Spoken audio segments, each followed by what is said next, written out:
Narito na naman tayo para sa isang napaka-sweet at nakakakilig na love story nila Kalingap Edu at Ate Viancy. Tulad mo ay aking makilala. Sa pagpapatuloy ng ating love story ay ito na nga ang pinakahinahantay na araw ng lahat. Lahat ng mga supporters, sponsors, bashers, haters, at mga sumusuporta kay Ate Viancy ay ito na nga ang hinahantay na araw na dumating. Dahil ngayon gaganapin ang pinaka-special day ni Ate Viancy magmula nung siya ay maging isang Kalingap Angel. Ito nga ang araw na ito ay ang kaniyang birthday celebration. Napakarami ng mga magaganap at mga pakulo ng buong Kalingap team sa tulong ng kanilang mga coordinators sa birthday ni Ate Viancy. Yan ang ating mga abangan sa video na ito. Napaka-exciting at talagang may enjoy nyo ang mga nangyari sa birthday ni Ate Viancy. Nandito, ayan po, ito yung tarpaulin. Happy 7th birthday. Yan, Viancy. Grabe, napakaganda ni Viancy dito, guys. Special thanks to Kalingap founder Kuya Bal Santos, Matubang Ate Edna Vlogs, Kalingap Rap, Jack Matubang, Kalingap Edu, Dr. Love, and K-Boys. Sponsored by ENV International Supporters. So, makikita nyo mga Kalingap yung mga million views dito. Grabe ang kita nyo ng tarpaulin ito. Nakakatuwa. Napakalupit. Grabe. Yan o. Million views. At ito ang major sponsors. Greetings and Thanksgiving. Di ko na isa-isahin. Videohan mo na lang yan. Yan ang mga major sponsors. Yan. Videohan mo. Yan. Makita sila dyan. Kasi pag inisa-isa natin ay aabutin tayo ng siyam-siyam dito. So, congratulations, EDC. 17 million views. So, dito naman tayo. At ang isa sa nagustuhan ko dito Iabot kamay na kita mahal. Grabe, halos mapuno na nga ng pangalan ng mga sponsors at supporters ang tarpaulin ni Ate Viancy. Paano ba naman, napakarami kasi ang nagpaabot ng tulong sa ating birthday celebrant. Nakakatuwa dahil kahit 17th birthday pa lang ito ni Viancy at hindi pa ito isang libo ay talagang kinasusan na nila ito at pinaghandaan. Nakakatuwa ang mga efforts sa kanya ng kanyang mga supporters at kitang-kita mo talaga na siya ay mahal-mahal ng napakarami. Siguradong may enjoy ni Ate Viancy at ng kanyang mga bisita ang mga mangyayari sa kanyang birthday dahil napakaraming pakulo ng Kalingap team at ng mga coordinator ng birthday ni Ate Viancy. Kaya sana ito ay maging successful.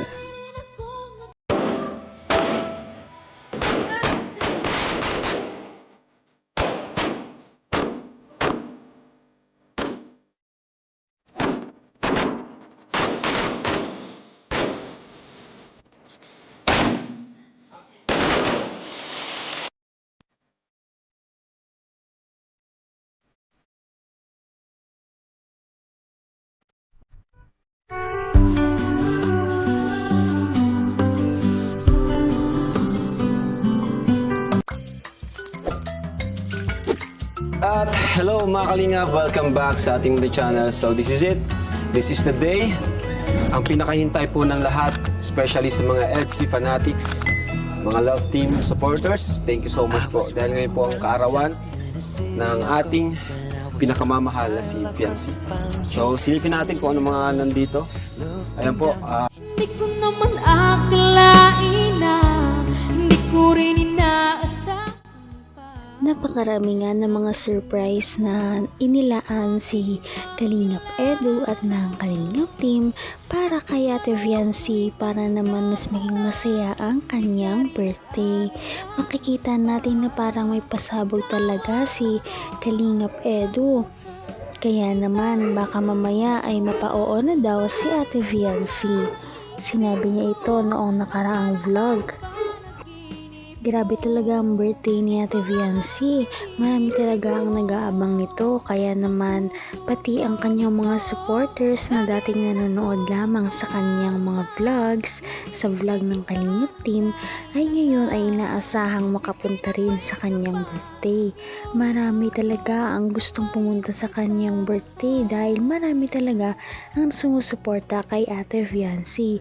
Kaya ganun na lamang kaingrande ang kanyang birthday. Oh, so halos ready na po. Everything is ready na, guys. Hinihintay na lang talaga yung pag-start natin. At yan.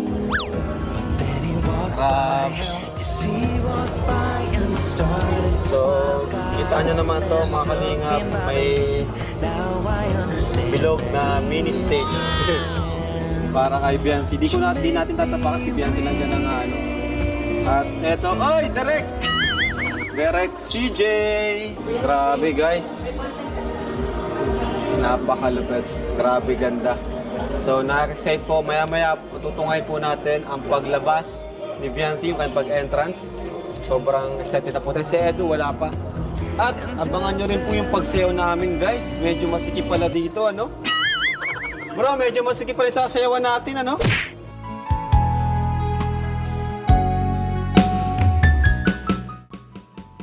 Sobrang engrande talaga ng birthday ni Ate Viancy. Makita natin na ang mga ginamit sa kanyang birthday ay hindi basta-basta. Mahal talaga ang mga materyales na ginamit sa kanyang birthday. Pati ang venue nga ay halata mo talaga na hindi ito mumurahin dahil napakalaki ng sakop ng kanyang venue. Marami din talaga siguro ang pupunta sa kanyang birthday. Kaya ganun na lamang kalaki ang venue na pinili ng Kalingap Team. Excited na talaga ang lahat sa pagsisimula ng kaarawan ni Ate Viancy. At ilang sandali na lamang ay matutupad na ang pangarap ni Ate Viancy na magandang birthday. Ano nga kaya ang mangyayari sa birthday ni Ate Viancy? Parting pa yan. Siguro, expectation ko nasa 200 plus yung matatanggap ni Viancy. 200k pataas. Yun ang nasa ano ko, yung base sa information ko pala. Kasi di pa naman natin alam, baka may mga madagdag pa. So, yan guys. Grabe. Dito na yung lahat. Andito na rin pala sila. Doon yung mga pagkain. So, yan lang. At samahan niyo po kami. Let's go! Boss Abs, ano yung masasabi mo ngayon sa event ngayon? And ano yung message mo para kay Viancy? So ayun nga, dito po tayo sa Blue Rock kung saan gaganapin na po yung pinakahihintay na 17th birthday celebration. Take note, hindi pa po yan 18th. Paano pa pag 18 na po? So talagang kami po natutuwa from ALM. Kami ang para i-organize po yung event na to. Kaya deserve po ni Viancy kasi si Viancy grabe po talaga yung batang yan. Talagang napakabait. At nakita naman natin yung pagpupursige at sakripisyo niya sa kanyang family. Kaya po Hindi ka rin nag-alilangan pa. Ikaw at ako'y Grabe dahil napakarami talagang mga tao ang humahanga sa ugali ni Ate Viancy. Kahit ang host sa kanyang birthday ay hinahangaan din talaga ang dalaga. Sinabi niya na si Viancy daw talaga ay sobrang bait na bata at lahat ng mga blessings na kanyang natatanggap ngayon ay deserve na deserve niya. Sa kabilang banda naman, nakita natin na napakaraming mga nakahandang regalo kay Ate Viancy. Marami nga nagpaabot sa kanya ng money bouquet, kaya naman kung susumahin ay talagang malaking halaga na rin ang ibibigay kay Ate Viancy para sa kanyang birthday. Ngunit paunang mga regalo pa lang yan, marami pa mga susunod. ngayon'y Kaya naman, sana ipatuloy natin silang suportahan at mahalin si Viancy, si Kalingap Edu at ang Kalingap Team. Yun lamang at maraming salamat sa panonood. Abangan natin kung magkakatuluyan ba talaga si Kalingap Edu at Viancy. Hanggang sa muli. Bye! ngayon'y abot kamay na kita.